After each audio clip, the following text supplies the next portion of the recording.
तर आज होता आपला पेरणीचा दिवस. तर सकाळी सकाळी उठून तयारी केली भाऊ. आणि आज तशी बी सुट्टी होती तर सकाळी उठून डायरेक्ट गेलो भाऊ पेराले. इथं भाऊ आलो डायरेक्ट वावरात जाता जाता एवढा फसत होता का विचार नाही करू शकतो. तेवढा आमचा ट्रॅक्टर एकदम खतरनाक हेवी होता. आल्याबरोबर मग थैल्या काढल्या सगळ्या सोयाबीन तूर, कारण की तूर तर काही डोबाची नव्हती. तिकडं लागलं भाऊ आपलं पेरणं चालू.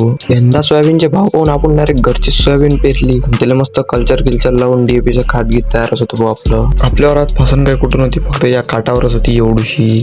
वावरात आलं म्हटल्यावर कामागिमत काही सरतच नाही. डायरेक्ट डीएपीच्या थैया घेऊ जायला लागलं आपल्याला भाऊ. तेवढ्यात आपली मग असं इकडं पेरणं चालूच होतं. तेवढ्यात मग इकडं थोडा वेळ बसत नाही तर भाऊ आपलं अर्ध पेरणं निपटलं आणि एकदम खतरनाक मध्ये अर्ध पेरणं झालं भाऊ. तेवढाच मग आपल्याला डीएपीची थैली घेऊन बोलावलं, कारण की ट्रॅक्टर माणसं कमी होती. ही भरली भाऊ पहिली टाली आणि मग थोडा वेळ बसत नाही तर भाऊ हे भरली आपली शेवटली टाली. एवढ्यातच मग आपलं पेरणं झालं खतम. टालीवरून पाडून जा ट्रॅक्टर इकडं सामान घेतलं आपण जमा करून आणि तिकडे चालू होतं आपलं पेरणं, म्हणजे 8 तास. तेवढ्यात मग आपलं पेरणं निपटलं आणि डायरेक्ट ट्रॅक्टर बसून निघालो भाऊ मी डायरेक्ट घरी जाण्यासाठी. तेवढ्यात मग रस्त्यात जाता भाऊ एकदम बेकार वावरात फसन होती. तिथून निघालो भाऊ डायरेक्ट फसणीतून बाहेर. एवढी मोठी स्ट्रगल करता त्याचा ब्लॉग करतो मी ते, आणि मी भेटतो तुम्हाला अशाच एका न्यू ब्लॉग सोबत. तोपर्यंत बाय.